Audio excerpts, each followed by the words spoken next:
The next topic in Islamiyat is the Battle of Ahzab. There are three different names for this battle. This is Battle of Ahzab. This is also called Battle of Khandaq, or this is called Battle of Trench, or this is called Battle of Lies. So these are the four names of the same battle. Okay, first we are going to read the events of the Battle of Trench, or Battle of Ahzab, or Battle of Khandaq, or Battle of Lies. The thing which is required to write in this topic to get a grade is main events should include dates, strength of the armies, value of the fight, major participants, stages of the fight, and the result. So these things should be mentioned in your answer if you want to get a grade. So now we are going to read. Banu Kanuka and Banu Nazir had turned hostile due to their repulsion from the Medina, because these two Jew tribes were expelled from the Medina because of their negative doings. Of to fan the fire of the rage, Banu Nazir wept and begged the Arabs. So the Jews and the Quraysh hatched a plot to attack the Muslims. Jews went to Ghatafan, Banu Marra, Banu Fazara, Ashjaj, Salam, Banu Sa'd, and Banu Asad, and every other tribe of whom even a single person had been killed at the hands of the Muslims, and incited them to take revenge from the Muslims. So Arab and the Jews who were expelled from the Medina went to each and every person who were against the Muslims to take revenge from the Muslims. So this bit led to the Battle of the Ahzab. The whole allied army was under the supreme command of the Abu Sufyan. A secret intelligence report reached by the friendly tribe Banu Uzza to Prophet ﷺ in Zikr 5 after Hijri that the Quraysh had set out with very large army to attack Medina. The Prophet ﷺ held a council of the war with his companions, and it was resolved to garrison Medina and defend it from inside rather than offering battle in the open field. So this was the nature of the Holy Prophet ﷺ. Before any important event, he actually consulted with his companions and resolved a solution. So his companions advised him to defend Medina while remaining inside and do not go outside for the war in the open field. And Prophet ﷺ agreed. Salman Farsi suggested that the internal part of the Medina should be concentrated and a trench should be dug. So this was the person, Salman Farsi, whose advice actually was to dug a trench around the Medina. So that's why this war is called Battle of Trench. Medina was covered on three sides by a chain of the houses and oases which served a line of the defense. So from three sides, natural defense was there. But on one side, there was open field, and on that side, trench was dug. The side in the direction of the Syria lay open. On this side, therefore, the Prophet ﷺ, along with his 3,000 companions, prepared to dig a trench. The work of the digging the trench was carried out in 6 days. So this is the number of the days which took to dig a trench. At one place, a hard stone interrupted the work of the digging. In spite of the best efforts of the companions, the stone could not be broken. The Prophet ﷺ arrived at the spot, and despite the fact that Isa had been starving for 3 days, and a stone was tied on his sacred belly to alleviate the pangs of the hunger, he ﷺ took a hatchet in his sacred hand and struck the stone. Lo, it was shattered into 1,000 pieces like grains of the sands. While striking another rock, the Prophet ﷺ said that he had seen the palaces of the Syria, Persia, and Yemen in the flashes produced by these strikes, which meant that these countries would be conquered soon. When the Allied army advanced to deliver an attack upon the Muslims, it saw a large trench dividing it from the defenders. Towards the city, from the trench stood the hillock called Salah. So this is the name of the hillock behind which the Muslims had taken possession. Under these circumstances, the chief of the Banu Nazir, Hayy bin Akhtab, determined to make a final bid.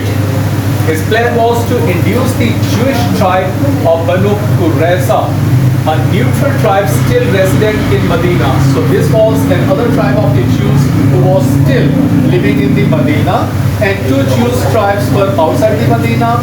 Like one of them was Banu Nazir, whose leader, Hayy bin Akhtab, tried to induce the Jewish tribe Banu Qurayza to break their pact with Muslims at any cost. If this plan succeeded, the Prophet ﷺ's supply line would be cut off and pagan victory would be assured. The chief of the Banu Qurayza in Medina was Ka'b bin Asad. He also got wind of this plan and closed the gates of his mansion before Hayy's arrival, because he was neutral and who do not want to break the treaty with the Muslims. So he closed his door and do not want to negotiate with the Banu Qurayza. He had no doubt that if after his repudiation of the pact with the Prophet ﷺ, the Muslims suffered a setback, he and the entire Jewish people would again gain a position of great advantage. But if the Quraysh were defeated, the Banu Qurayza would be destroyed. So he was double-minded. On one side he was thinking, if the Quraysh were succeeded, the Jewish tribes will come back to Medina and they will regain their prestige. But on the other hand, he was feared that if Quraysh defeated, there were no one to help them and every Jew will be killed. So he was double-minded. On Hayy bin Akhtab's insistence, Ka'b had at last to open the door of his house. I told Ka'b, "O Ka'b, what has happened to you? I have brought an immense body of the troops. The Quraysh and the whole of the Arabia have come forth, thirsting for the blood of the Muhammad ﷺ. It is not an opportunity to be lost. This must be the end of the Islam." So he was inciting the Jewish tribe. He was inciting the Ka'b. The chief doubt Ka'b's mind was that if Hayy's army lost, they would flee to their homes. But what security would his people have against the Muslims? So at last he discussed his fear with the Hayy. Hayy sensed his dilemma, so he said to Ka'b, "If we lose, we shall join you in your forts and share your good or evil fortune." So Hayy was very clever person. He assured him that we are with you in any circumstances. At this, Ka'b assented to his proposal and tore off the pact which he had concluded with the Prophet ﷺ. So at last the conspiracy won and Ka'b agreed to help the Quraysh and the other tribes. Prophet ﷺ received intelligence of this conspiracy between the Banu Qurayza and the Quraysh. The dangers increased and a new fear arose, lest the Banu Qurayza should give the way to the invaders to enter the city. So this was the danger now. The success of the Hayy bin Akhtab's mission to Banu Qurayza raised the morale of the Quraysh and the Banu Ghatafan. Ka'b and the Hayy concerted a plan according to which Banu Qurayza were given 10 days to make preparations, and during this period the invaders were to lose no time in launching an attack upon the Muslims. So 10 days were decided for the preparation. Qurayza were ready now to launch an attack from inside, and they gave 10 days to their allies, new allies now, who were Quraysh, Ghatafan and the other Jewish tribe who were here now to attack the Muslims. Give 10 days to them. Complete your preparations. You will attack from outside and we will attack from inside. So conspiracy was ready now. The siege was continued for many days. The Prophet ﷺ and the companions would starve for 3 days at a stretch. Sorely tried, the companions one day bared their bellies and showed to the Prophet ﷺ stones which they had tied on them. Thereupon, the Prophet ﷺ exposed his belly and lo, companions saw that he ﷺ had 2 stones on his belly. This was the sign that Muhammad ﷺ is hungry more than you, because he has tied 2 stones on his belly while there is 1 stone on the companions. For several days, Quraysh made bids to cross the trench at some point, but the defenders succeeded in repelling their attacks. The pagans now prepared a new action plan, according to which the prominent Quraysh military leaders Abu Sufyan, Khalid bin Walid, Umar bin al-As, Zarar bin Khattab and Jabira were to take over supreme command for 1 day in the rotation. So this was the plan, because they were not get success to cross the trench and defeat the Muslims. So they made another plan to take a rotation. So eminent chiefs of the Quraysh took the supreme command of the whole army one by one and make a bid to cross the trench, but all failed to achieve this objective. So they hurled stone and shot arrows from outside. Even this action proved ineffective. So they resolved to launch a general attack. The whole army was mustered. All the tribal chiefs took forward position. By chance, the width of the trench at one point was rather narrow. This point was therefore selected for attack. The noted Arab gallants Zarar, Jabira, Nawfal and Umar bin Abdul spurred their horses and crossed over this spot. So this was the first success of the Qurayshite army. At last, some of their men succeeded to cross the trench. Ali was there. Umar advanced and struck. Ali took the blow on his shield. Ali then counterattacked and his sword cut up the enemy.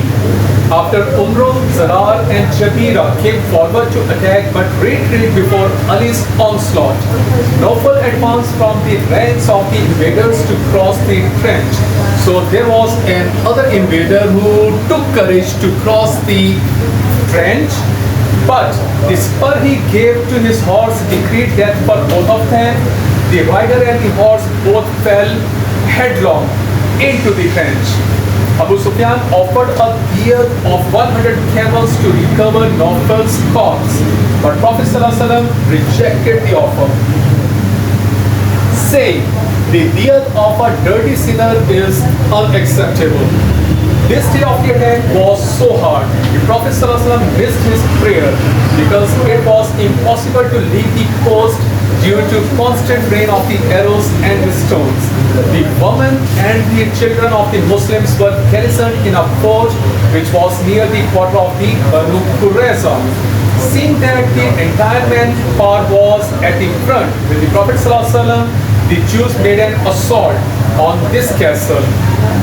A Jew reached the castle gate and looked for an opportunity to attack. Safiya, the aunt of the Holy Prophet ﷺ, observed him. Safiya pulled out the peg of the tent, descended from the fort and struck the head of the Jew so hard that it broke and he was killed instantly. This shows that not only the men but also the women were very brave and they were very courageous. Safiya returned and said to Hassan, "Go, cut his head and hurl it down the castle in order to strike terror in the hearts of the Jews." This action convinced the Jews that the fort was garrisoned by the army. So they dared not launch an attack on the fort because the Jews are feared now that there are some men to defend the women and the garrison and the fort. So they dared not to attack the castle now. On the other hand, Allah helped the Muslims.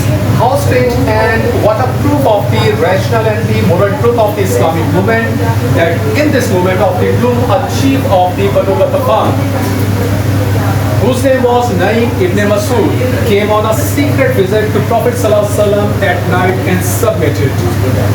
Oh, Allah's Prophet ﷺ, I have become a Muslim. So this was the help from the God. A person who became Muslim, and this was not actually, Muslims were not well aware, who came to the Holy Prophet ﷺ and told him that Allah's Prophet ﷺ, I have become a Muslim. He offered to break the alliance between the Quraysh and the Banu Qurayza, since they did not yet know about his conversion to Islam, because the person whose name was Naim ibn Masud became Muslim, but other did not know this. So he offered the Holy Prophet ﷺ that he is able to break the alliance between the Quraysh and the Banu Qurayza. The Prophet ﷺ permitted him to do so. Naim went to Banu Qurayza and offered formal discussion. After formal discussion, gave them the following advice: if you win, all will be well. But if you lose, the Quraysh and the Banu Ghatafan will withdraw, and you alone will remain as the target of the Muslims' attack. I think, therefore, that you should support them on the condition that they should send some prominent chiefs of the Quraysh and the Banu Ghatafan to you as guarantee that in case of the defeat, the Quraysh and the Banu Ghatafan will not run away but stand by you through thick and thin. So this was a very clever move that was played by Naim. The Jews were very pleased with this advice and said, yes, you must do, we must do as you say. Thereafter, Naim went to the Quraysh and in a conference with the Abu Sufyan, told him, I have learned that the Banu Qurayza were now sorry for having break their pact with the Muhammad ﷺ and are thinking over the best means for a reconciliation with him. One of their plans is to take into custody some men of the Quraysh and hand them over to Muhammad ﷺ for execution. And thus, please beware lest you should give your men into the custody of the Banu Qurayza. So this was the second part of his smart move, and he told this to the Quraysh. From this conference, Naim proceeded straight to the Banu Ghatafan and talked to them in the same way as he had done to the Quraysh. He warned them like the Quraysh against handing over their men to Banu Qurayza. So now there was mistrust developed between the allies. Banu Qurayza, Banu Ghatafan and Quraysh were not believing each other now. Naim's advice sowed suspicion in the minds of the Quraysh and Banu Ghatafan. Abu Sufyan sent a prompt message by a courier to the Jewish chief Ka'b bin Asad. O Ka'b, our siege of Muhammad ﷺ has prolonged without producing any result. I propose you that you should attack him in the morning while we reinforce you. But the Banu Qurayza refused and imposed the condition, send us some of your chiefs who will stay with us as guarantee. For we fear that in case of defeat you will run away and leave us to the mercy of the Muslims. When the Quraysh and the Banu Ghatafan received the answer of the Jews, they were convinced that Naim was right. So plan is working now. Once again they sent a message to the Jews. If you wish to join us in the fighting, get ready. We shall not hand over our men to you. The plan of the Quraysh had. The plan of the Quraysh and the Ghatafan convinced the Jews that the report they had earlier received from Naim was right. Thus both parties refused to agree to each other's terms and their unity was broken.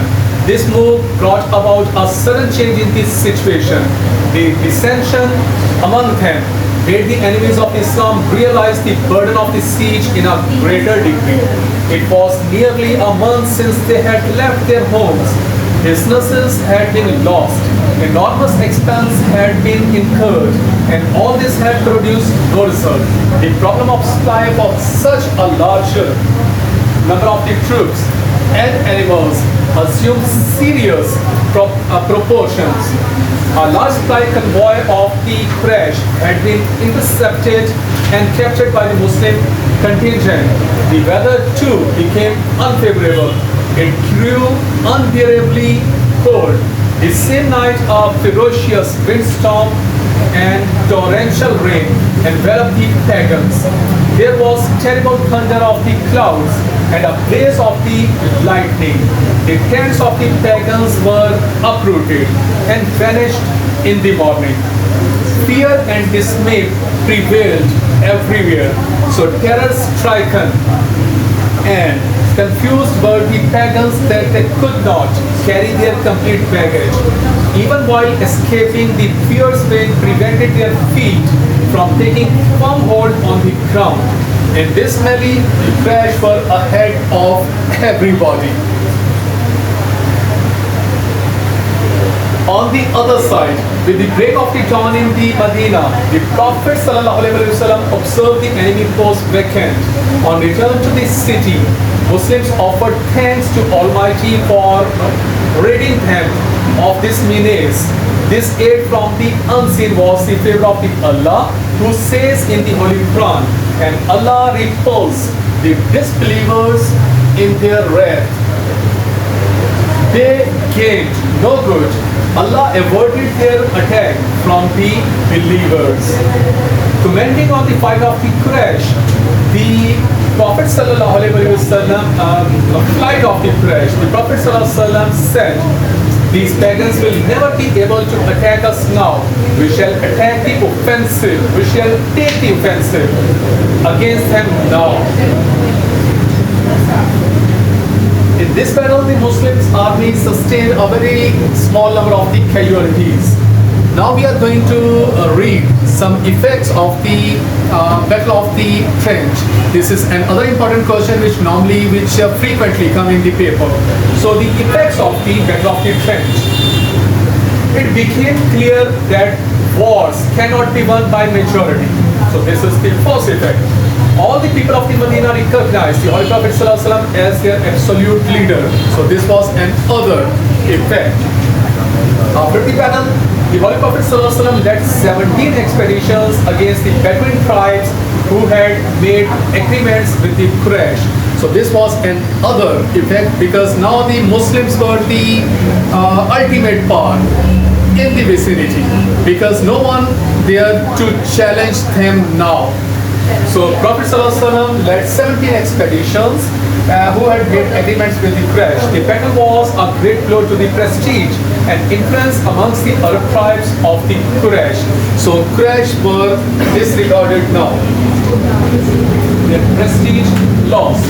The trade of the Quraysh with the Syria was destroyed because Muslims took the control of the trade route now. So Quraysh trade was destroyed.